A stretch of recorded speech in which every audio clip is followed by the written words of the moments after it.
So the rainwater collection goes a little bit something like this. To estimate how much you'll harvest, you take the average annual rainfall, and where we are, it's 30 inches, okay? So the next thing you do is you take your roof. So this is our roof, and it's 45 feet by 20 feet.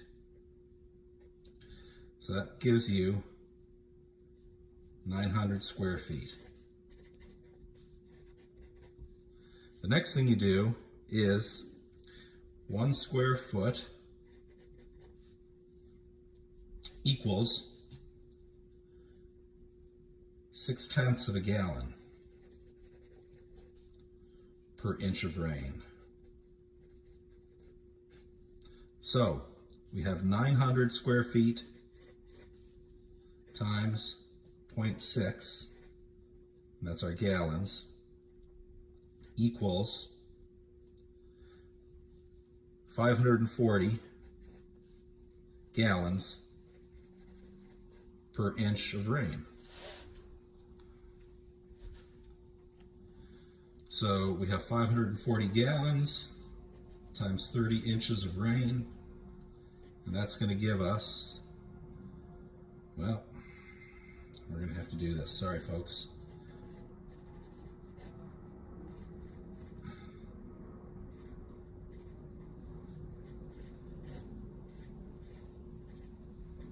$16,200 gallons per year. So in an average year, that's pretty much what we can expect to harvest where we are. So these are IBC intermediate bulk containers. They're 275 gallons. You can buy them on Craigslist for about 75 bucks a pop.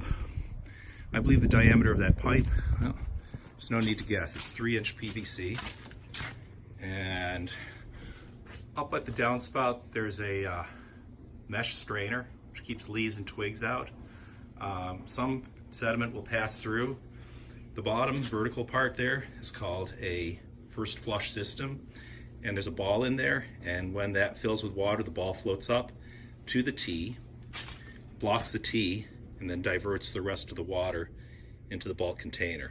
That's a lady's stocking there, which is used as a filter. The first flush system takes all the dirtiest water first that comes off the roof, bird feces, etc. And then once it fills up, the assumption is that most of the rest of the water is clean, flows in there. I'm draining through this hose, and it doubles back down the hill where I have other bulk containers. So I try to keep these empty for the next rain event because we're only here on weekends. And that's about it in a nutshell. We have one on each of the 4 downspouts on the house. See the garden hose running down from the house, transferring the water down this ways.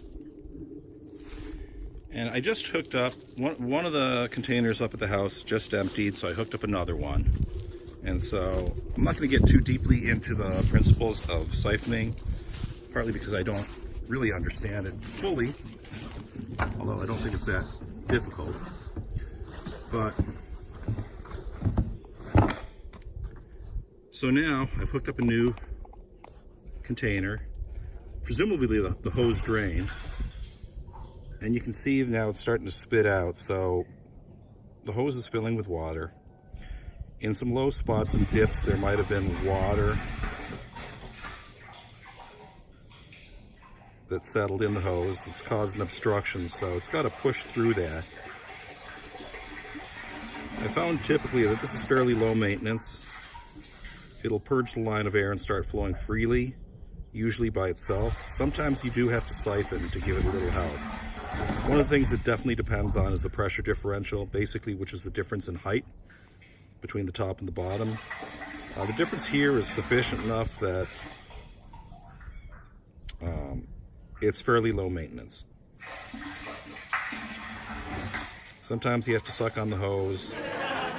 most of the time you don't.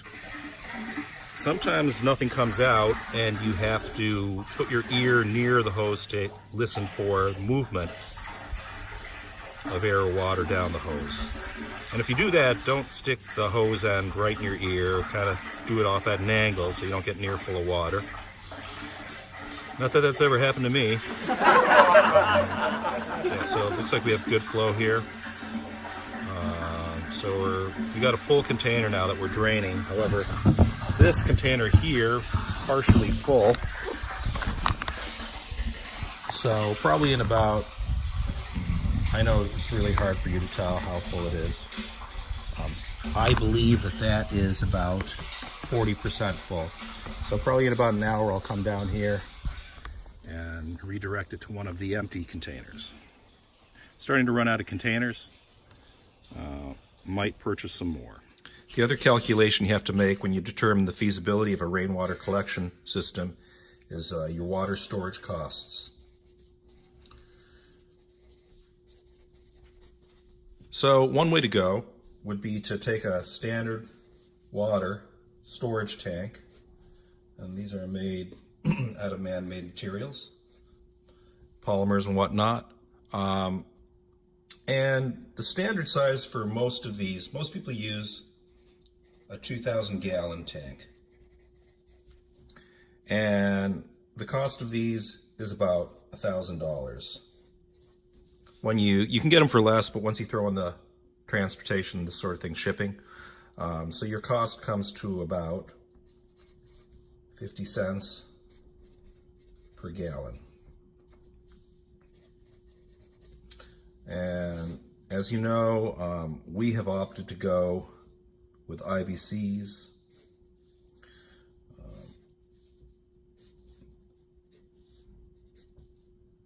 They're a little bit less because you can buy them as you need them. You don't have to make a big expenditure all at once.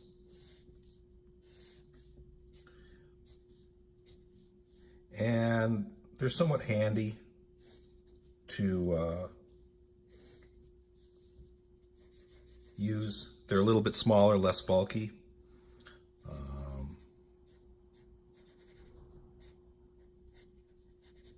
And these, as we talked about, 275 gallons.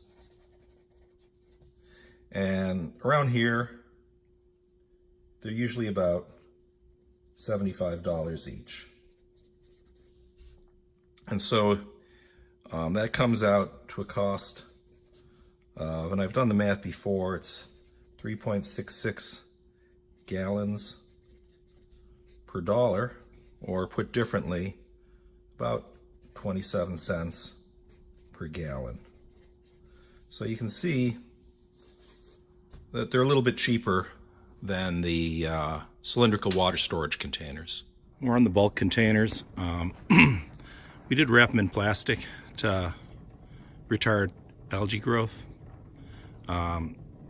We used 2 different batches of plastic, and the plastic on the first batch was a lot better than the plastic on the second batch. You hate doing things twice, but these are going to have to obviously be rewrapped. As I said, they're intermediate bulk containers. They're 275 gallons each. If you think of water as 8.8 pounds per gallon, and then the tar weight, or the empty weight of these, are about 125 pounds. You're getting into some substantial weight. So it's not really feasible to move these around, although I can move them around. You can see that this one's filling right now. It's draining from the house. Let's see if we can get the house. The house is behind the trailer. You can just see the patio up there. Anyway, trying to empty these out. Or rather, empty the ones by the house. Keep those empty for when it rains next. And that's about it.